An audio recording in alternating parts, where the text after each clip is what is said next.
Réfléchir et agir ensemble sur un nouveau modèle d'aménagement du territoire qui s'adaptera à une urgence, celle du changement climatique, qui ne fera que s'accélérer.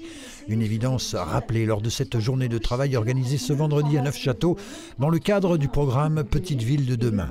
Changement climatique dont on subit de plus en plus régulièrement les effets dévastateurs pour la santé, l'économie et l'environnement. Canicules, feux de forêt, inondations et crues, mais au final, rien de vraiment surprenant pour les experts. Ça fait 40 ans qu'on dit que des épisodes de canicule comme ceux qu'on a vécu cette semaine vont arriver. Et puis ça fait 40 ans qu'on a une grande partie des acteurs qui restent dans le déni face à ça. Le problème, c'est que l'horloge tourne. Et que ce qu'on a connu cette semaine, c'est juste un été normal, enfin même pas un été, un printemps normal d'ici quelques années. On sait où se situent les problèmes, on sait d'où ça vient et on sait comment les régler. Il manque plus qu'un peu de volonté politique. Une gestion intelligente de la ressource en eau, mais aussi forestière, avec la plantation d'essences plus résistantes, un soutien aux stations de ski pour qu'elles s'orientent vers un tourisme 4 saisons. Dans le massif des Vosges, on travaille déjà sur le problème.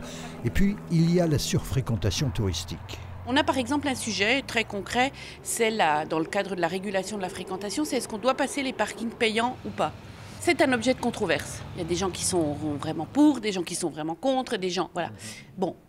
L'idée, c'est de se mettre autour de la table, j'ai déjà dit plusieurs fois, c'est d'expérimenter. C'est de se dire on peut tester sur une zone et puis on voit ce que ça donne. Et en matière de climat, les vérités d'hier ne sont peut-être plus celles d'aujourd'hui. Si l'école se fait inonder 3 fois par an, l'école, elle finira par fermer parce qu'elle va perdre son assurance. Donc le maire, il est très pragmatique et il dira, non, j'ai peut-être intérêt de débitumer l'endroit où l'eau passe pour protéger mon école. On a voulu absolument faire en sorte que ces logements soient liés à la basse température. Basse température, les hivers rigoureux, on est parti de ce principe-là.